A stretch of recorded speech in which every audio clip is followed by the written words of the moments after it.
اس نشست کے اعتبار سے میرا الوداعی تحفہ ہے آپ کے لیے، اور وہ یہ کہ میری جو دینی، ملی، تاریخی، سیاسی، عمرانی جو سوچ ہے، جو فکر ہے میرا، جو 50 برس سے زائد عرصے کے مطالعے اور غور و فکر پر مبنی ہے، اس مطالعے میں میری آنکھیں بنیادی طور پر قرآن اور حدیث ہیں، لیکن یہ کہ دنیا کا مشاہدہ، کھول آنکھ، زمین دیکھ، فلک دیکھ، فضا دیکھ، دنیا میں کیا ہو رہا ہے، کیا کیا عوامل ہیں، ماضی کیا تھا، ہم کہاں کھڑے ہیں، اب کہاں جانا ہے، اس پر میری ایک سوچ ہے، میرا فکر ہے۔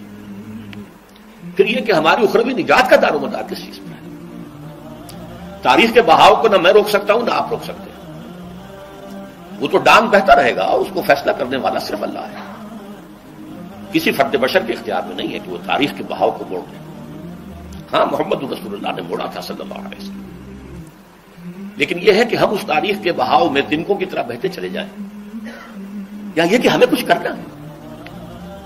اس اعتبار سے میں اپنے فکر کا خلاصہ آج آپ کی خدمت میں پیش کروں گا، وہ میرا اس سلسلہ اجتماعات کے اعتبار سے الوداعی تحفہ ہوگا۔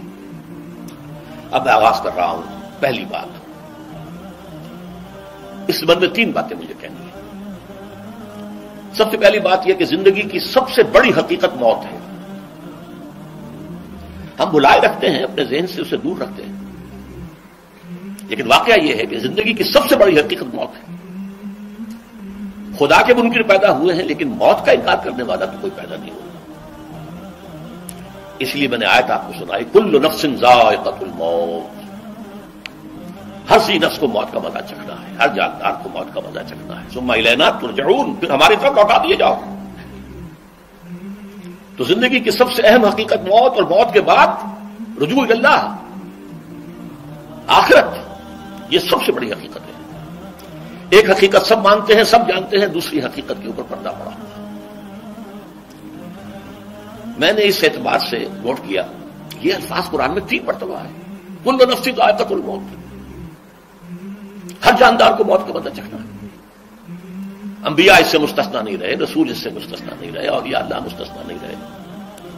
وقتی طور پر استثناء حضرت عیسیٰ کا ہے کہ ابھی وہ زندہ ہے، لیکن عیسیٰ یاتی علیہ الموت، حضور نے فرمایا عیسیٰ پر بھی موت آئے گی، جب دوبارہ آئیں گے زمین پر اتریں گے، پھر اس کے بعد ان پر موت وارد ہوگی، ان کی نماز جنازہ پڑھی جائے گی، انہیں دفن کیا جائے گا حضور کے پہلو میں، شادی بھی کریں گے، اولاد بھی ہوگی۔ باقی تو یہ ہے کہ کل نفس ذائقۃ الموت، سب کو موت کا مزہ چکھنا ہے۔ عیسیٰ بھی بالآخر اس سے مستثنا نہیں رہیں گے، بلکہ قرآن میں ایک جگہ کہا گیا ہے افإن مت فهم الخالدون، کیا ہے نبی، اگر آپ کا انتقال ہو گیا تو یہ کیا ہمیشہ رہیں گے؟ کون ہے دنیا میں جو ہمیشہ رہے؟ انتقال تو ہونا، آپ کا بھی ہونا ہے۔ انکا میت وانہم لمیتون، یہ تو مختصر ترین الفاظ تھے۔ اس سے آگے بڑھیے، سورہ انبیاء میں فرمایا کل نفس ذائقۃ الموت ونبلوکم بالشر والخیر فتنہ والینا ترجعون، ہر جاندار کو موت کا مزہ چکھنا ہے، اور اس سے پہلے پہلے ہم تمہیں آزماتے رہیں گے، خیر کے ذریعے بھی، بھلائی دے کر، صحت دے کر، دولت دے کر، اولاد دے کر، شہرت دے کر، اور برائی کے ذریعے سے بھی، تنگ دستی دے کر، بے عزتی دے کر، اہانت دے کر، ذلت دے کر، وَإِلَيْنَا تُرْجَعُونَ، اور پھر ہماری طرف لوٹائے جاؤ گے۔ یہ وہ دوسری حقیقت جو میں نے کہا کہ جس پر پردہ پڑا ہوا ہے، بہت بڑا پردہ ہے۔ لوگ یہی سمجھتے ہیں کہ یہی دنیا کی زندگی ہے۔ قرآن کہتا ہے إِنَّ الدَّارَ الْآخِرَةَ لَهِيَ الْحَيَوَانُ لَوْ كَانُوا يَعْلَمُونَ، یہ تو آخرت والی زندگی ہے جو اصل زندگی ہے، کاش کہ انہیں معلوم ہوتا۔ اس سے بھی زیادہ تفصیل سے یہ آل عمران میں آئی ہے، کل نفس ذائقۃ الموت وإنما توفون أجوركم يوم القيامة، ہر جاندار کو موت کا مزہ چکھنا ہے، اور پھر تمہیں پورا تمہارا اجر اور بدلہ دے دیا جائے گا قیامت کے دن۔ فمن زحزح عن النار وادخل الجنة فقد فاز، جو کوئی آگ سے بچا لیا گیا اور جنت میں داخل کر دیا گیا وہ تو کامیاب ہو گیا۔ اللهم ربنا اجعلنا منهم، اللهم ربنا اجعلنا منهم، اللهم ربنا اجعلنا منهم۔ وما الحیات الدنیا الا متاع الغرور، اور دنیا کی زندگی تو سوائے دھوکے کے سامان کے اور کچھ نہیں ہے۔ دھوکہ کس معنی میں؟ یہ تمہیں اصل زندگی سے غافل کر دیتی ہے۔ تم کہیں سفر پر جا رہے تھے، تمہارا کہیں گھر تھا، تمہیں واپس آنا تھا، تم راستے ہی میں کسی دلچسپی میں ایسے مگن ہوئے کہ گھر بار سب بھول گئے.